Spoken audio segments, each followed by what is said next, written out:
Tenerife Airport Disaster, 1977. So let's say you're at an airport, but instead of wide, spacious runways, you've got one tiny runway, barely any taxi space, and fog so thick you can't see your own hand. Now throw in two fully loaded 747s, one of which is being flown by an overconfident pilot, and you've got a recipe for disaster so bad it makes Titanic look like a minor fender bender. Basically, if plane crashes had a leaderboard of disaster, the Tenerife Airport disaster would sit at the top like a final boss. And this unfortunate disaster happened on March 27, 1977, when two of the biggest planes ever built, called Boeing 747s, ended up on the same fog-covered runway at Tenerife North Airport. Apparently, neither of these planes was supposed to be in Tenerife. They were both headed to Las Palmas, another airport in the Canary Islands. But thanks to a terrorist bombing, because, the 70s were wild, air traffic got rerouted, and suddenly a tiny airport meant for small planes had a traffic jam of jumbo jets. Then, as if that wasn't bad enough, the weather that day was really bad. The fog was so thick and the air traffic control had no ground radar, meaning they had no clue where the planes were except through radio calls. Both the KLM and Pan Am crews were speaking English with thick Dutch and American accents. The air traffic controllers spoke Spanglish with a heavy Spanish accent, so let's just say the confusion levels were over 9,000! Sadly, this miscommunication meant that both pilots heard to take off even though that wasn't the case. The KLM plane was then speeding down the runway at over 250 kilometers per hour when the pilots finally saw the Pan Am jet blocking their way. Now, in a desperate move, the KLM pilot tried to pull up last second, basically yeeting the plane into the sky like a roller coaster, but it was too late as the bottom of the KLM plane slammed into the Pan Am jet, ripping off its roof like a can opener. This meant that the KLM plane exploded instantly, killing all 248 people on board. Incredibly, 61 people on Pan Am survived, mostly those who ran for their lives before the plane caught fire, because when that happened, another 335 people lost their lives in the flames, bringing the death toll to a whopping sum of 583 people. Japan Airlines Flight 123, 1985. So, on August 12, 1985, Japan Airlines Flight 123, a Boeing 747SR, was set to take off from Tokyo Haneda Airport, heading for Osaka. Sounds like a simple domestic flight, right? I mean, it was just 54 minutes of smooth sailing. Apparently, 7 years before the crash in 1978, this exact plane had a rough landing at Osaka Airport. The rear of the aircraft, which is the pressure bulkhead, took a serious hit. Now, this bulkhead is super important because it keeps the cabin pressurized at high altitudes. Think of it as the back wall of an airtight submarine, except in the sky where there's no water to drown in, just a whole lot of nothing to fall through. To be fair, though, Boeing's engineers patched it up, but like a lazy group project, they did it wrong. Instead of using one solid repair plate, they used two smaller ones and only attached them with a single row of rivets instead of two. A translation, they fixed the plane about as well as someone slapping a band-aid on a leaking dam. And for 7 years, the plane held together just enough until it didn't. So on that fateful day at 6:12 p.m., Flight 123 took off from Tokyo, but just 12 minutes into the flight, disaster struck because over Sagami Bay, the rear pressure bulkhead failed spectacularly. It wasn't just a small leak, it was like someone ripped the entire back wall off a house during a storm. The entire tail section blew off the plane. The vertical stabilizer, the thing that keeps the plane steady, was gone. All 4 hydraulic lines were severed, meaning the pilots lost all control of the plane. Imagine driving on a highway and suddenly your steering wheel pops off, your brakes stop working, and your engine starts doing its own thing. That's exactly what happened, except at 24,000 feet and 500 miles per hour. And because fate wasn't done being cruel, the pilots had to deal with something called the Dutch roll, a wobbling side-to-side motion that made the plane swing like a drunk guy trying to walk straight. For 32 agonizing minutes, the pilots fought for control. They even nearly reached Nagoya Airport, but the plane just wouldn't cooperate. At one point, they even briefly stabilized it, but physics had other plans, and the plane went into a final deadly dive, heading straight from Mount Takamagahara. At 6:56 p.m., Japan Airlines Flight 123 slammed into the mountainside at 474 miles per hour. The impact was so violent that it flattened most of the aircraft. The explosion and fire could be seen for miles, and of the 524 people on board, 520 died instantly, making this the deadliest single air crash in history. But here's the more chilling part: 4 people survived. Among them was a 12-year-old girl, Keiko Kawakami, who somehow lived through the crash by being pinned in the wreckage in just the right way. The other survivors, 3 women, were found in the same section of the plane, shielded by seats and debris. Charki mid-air collision, 1996.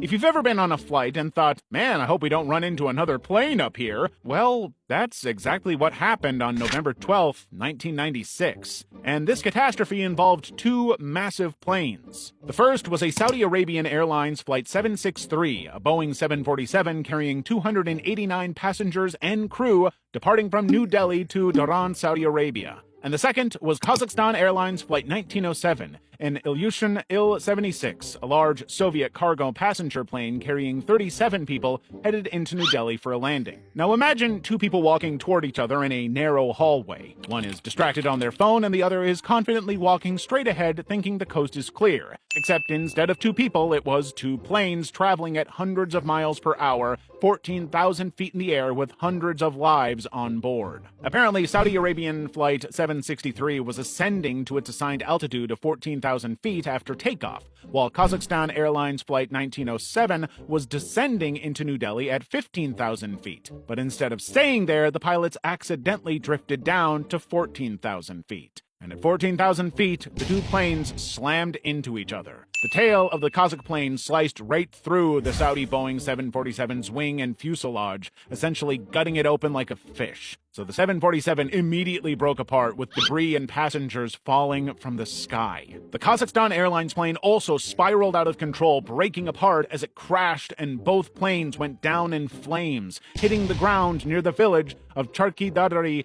in Haryana, India. In just 7 seconds, 349 people were dead. Turkish Airlines Flight 981, 1974. It was March 3, 1974, and Turkish Airlines Flight 981, a McDonnell Douglas DC-10, was set to fly from Istanbul to London with a stop in Paris. Pretty regular route, nothing serious, and, well, the plane was carrying 346 people, including passengers from a previously overbooked flight. Now, for those unaware, the DC-10 was basically the big muscular cousin of commercial jets at the time. So it was basically a wide-body aircraft built to haul tons of people and cargo. But little did the passengers know this plane had a dark secret, and it involved doors. Now, in any normal scenario, if you close a door, you'd expect it to latch and remain shut, right? Well, the DC-10's cargo doors were designed so badly that sometimes they looked locked but actually weren't. To make it worse, the cargo door latched outward instead of inward, meaning pressure could force it open. In fact, McDonnell Douglas knew about this issue because it had happened before, but instead of fixing it properly, they did the corporate equivalent of saying, we'll get to it later. That later never came for Flight 981. Because about 10 minutes after takeoff from Paris, cruising at 11,000 feet, the rear cargo door blew off completely, and in a horrifying rapid sequence, the air pressure inside the plane went decompressed instantly. The force was so strong that an entire row of passengers and seats were sucked out of the gaping hole. Yes, seats. Plus, with the cargo door missing, the floor of the plane ripped open, exposing the cargo hold. Oh, it gets worse because the collapse severed crucial control cables, meaning the pilots had about as much steering power as someone trying to drive a car with a snapped steering wheel. At this point, the plane was just a massive doomed metal tube plummeting toward Earth. The pilots, brave but powerless, tried desperately to regain control, but with the cables snapped like cheap earphone wires, they had no choice. So, at 490 miles per hour, the plane barreled nose first into the Ermenonville forest near Paris, instantly killing all 346 people on board. It was the deadliest plane crash ever at the time, and remains one of the worst non-terrorist aviation disasters in history. Saudia Flight 163, 1980. Of all the plane crash stories you'd ever hear, the Saudi Flight 163 is hands down one of the most infuriating, mind-boggling, and tragically avoidable disasters in aviation history. I mean, this wasn't a crash, it wasn't a terrorist attack, and it wasn't even bad weather.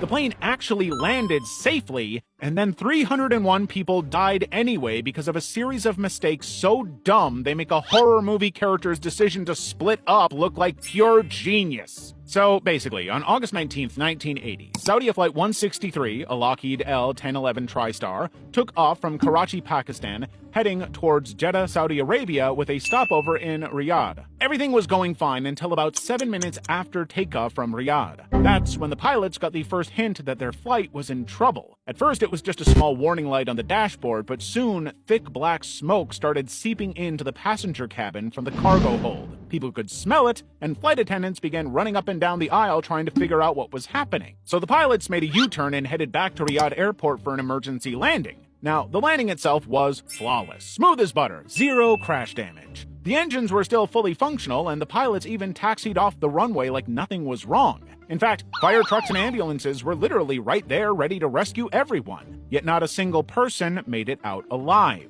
All because the crew never opened the doors. Let me repeat that. The plane landed, stopped, sat there for 3 minutes, and nobody opened the freaking doors. So while the plane was just chilling on the tarmac, the fire in the cargo hold was getting worse and worse, and eventually, the fire finally broke through the cabin and the entire plane exploded into flames like a marshmallow left too long in a campfire. By the time firefighters finally cut through the fuselage, all 301 people were dead. Not from burns itself, but actually from smoke inhalation. The bodies were found still in their seats, meaning that in their final moments, the passengers must have been desperately waiting for someone, anyone, to open a door.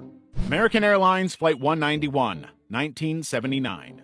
Imagine getting on a flight from Chicago to Los Angeles expecting sunshine, palm trees, and maybe a run-in with a B-list celebrity, only for the plane to decide it doesn't want to be a plane anymore within seconds of takeoff. Unfortunately, on May 25th, 1979, the passengers on board Flight 191 were about to have a very tragic accident. The disaster struck about 30 seconds after takeoff. 30 seconds, guys. Apparently, the entire left engine just yeeted itself off the wing like it had somewhere better to be. And as that happened, it ripped out crucial hydraulic lines, meaning the pilots suddenly had zero control over key systems. The aircraft tilted left like it had just seen something shocking, then flipped over entirely. So instead of flying to LA, Flight 191 nosedived into an open field just outside the airport. Spoiler alert, that field was not a good landing spot. The plane crashed at over 200 miles per hour, creating an explosion so big people thought a bomb had gone off. It hit a trailer park and a repair shop, causing 273 deaths. That's everyone on board plus 2 people on the ground. Witnesses describe seeing a fireball rolling down the runway, which is not something you ever want to hear about a plane unless it's a Fast and Furious stunt. The saddest part about this was that this tragic accident could have been completely avoided if the maintenance crew had simply followed McDonnell Douglas's slow and careful engine removal process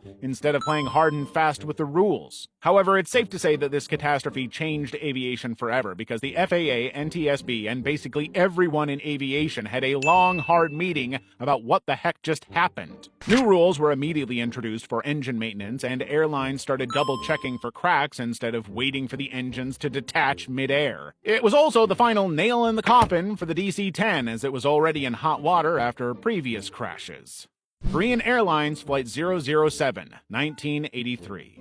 So on September 1st, 1983, Korean Air Flight 007 was on a route flight from New York to Seoul with a layover in Anchorage, Alaska. It was supposed to be a simple, no-drama trans-Pacific journey, but the universe wanted spice. So the plane itself was a Boeing 747-230B, which is basically the Cadillac of the skies. There were 269 people on board, including 22 children, and even a U.S. congressman who probably seriously regretted his travel choices in the afterlife. Now here's where things start going south. Well, technically north, but you get the point. At first, it was smooth sailing after the plane took off from Anchorage, Alaska, but for reasons still debated today, it deviated from its intended route by a lot. Imagine setting your GPS to grandma's house but ending up in Area 51. That's basically what happened here. Instead of staying in international airspace, Flight 007 strayed 365 miles off course, drifting directly into Soviet airspace over Kamchatka, a top-secret, highly militarized region where the Cold War was still in full paranoia mode. To make matters worse, the US had a nasty habit of flying spy planes near Soviet territory regularly, so when the Soviets saw this massive, unidentified plane casually wandering into their airspace, they immediately thought it was a potential American espionage mission. So they scrambled fighter jets as the pilot of the Soviet Su-15 Interceptor, Major Gennady Ospievich,